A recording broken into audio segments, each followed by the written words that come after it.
Hello friends, this is Dr. Rahul Gulbe, physio and manual therapist and pain management specialist. ఈ రోజు మనం పటెల్లార్ mall tracking గురించి మాట్లాడదాం. అంటే పటెల్లా అంటే నీ క్యాప్ అంటాం. మోకాలు చిప్ప ఏదైతే ఉంటుంది కదా, ఇది పైన దీన్ని నీ క్యాప్ అంటాం.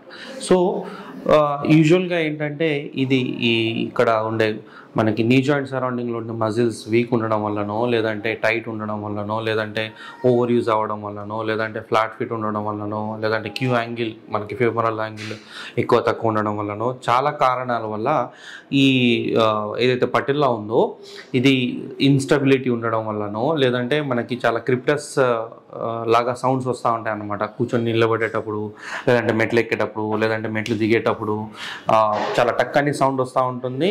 అండ్ ఆ సౌండ్ వచ్చిన తర్వాత పెయిన్ ఇంటెన్సిటీ తగ్గడం జరుగుతుంది. కొంతమందికి క్రాస్ లెగ్ సిట్టింగ్లో కూర్చున్నప్పుడు పెయిన్ అనేది ఎక్కువ వచ్చే అవకాశం ఉంటుందన్నమాట. సో దీన్ని పటెల్లార్ మాల్ ట్రాకింగ్ అంటాం. సో పటెల్లా అనేది దాని బోన్ మీద స్టేబుల్గా లేకపోవడం.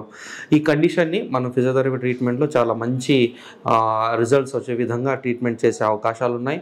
అండ్ ఇలాంటి ప్రాబ్లమ్ని మనం physiotherapy treatment Ashoka international pain management సెంటర్లో తీసుకోవడం వల్ల ఇలాంటి ప్రాబ్లమ్కి మనం ఫుల్ ఫ్లెడ్జ్గా చెక్ పెట్టే అవకాశం ఉంటుంది. సో మీరు కనుక ఇలాంటి పటెల్లార్ మాల్ ట్రాకింగ్ అనే ప్రాబ్లంతో సఫర్ అవుతూ ఉన్నారనుకోండి, సో మీరు మా దగ్గర ట్రీట్మెంట్ అవైల్ చేసుకోవచ్చు.